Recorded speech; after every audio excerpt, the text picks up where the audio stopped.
So in this video, we're going to quickly run through the standard data collection tool that we use for carbon footprint projects.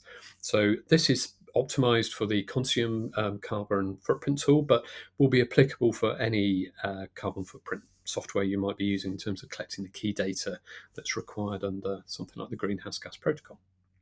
So a bit of background information on this first tab on the tool.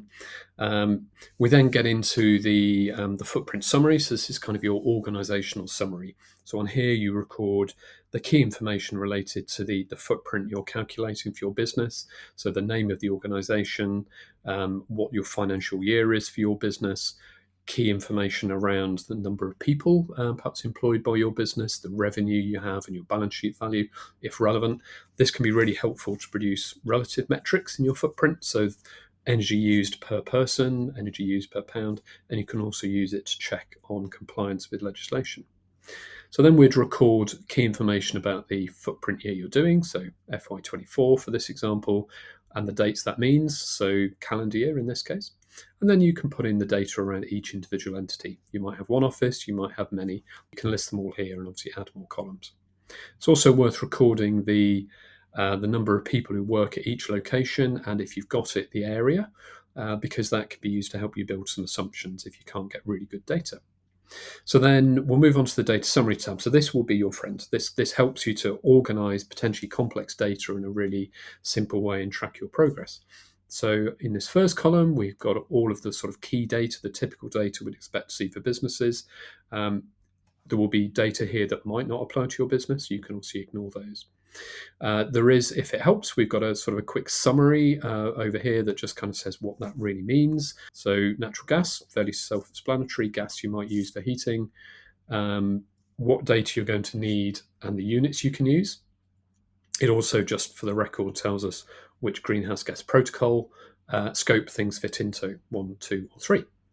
So then the way we use this, and we find really helpful, is to then track here at the start of a project, are we going to include this or not? So if you're using gas in your premises, you might say yes, but you might not have any other like LPG fuels or something like that. So you could say no to these, no biomass. Not sure if you've got liquid fuels, so you might want to go and check that with someone.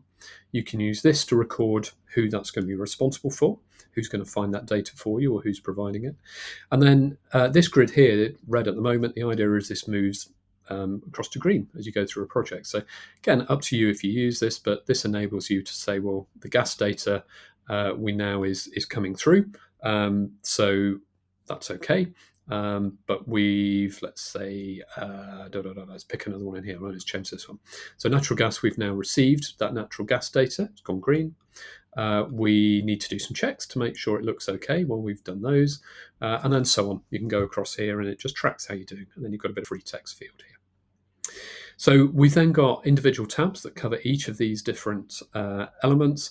I'll just look at one just for ease. So they all follow the same sort of pattern. So they'll explain to you what data you might need, anything else that is relevant to record.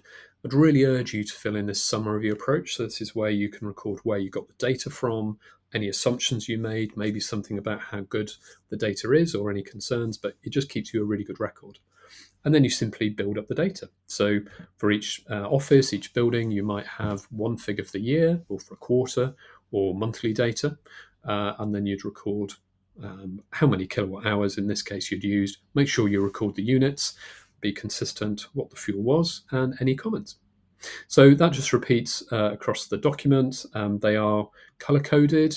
So green is scope 1, blue is scope 2, yellow is scope 3.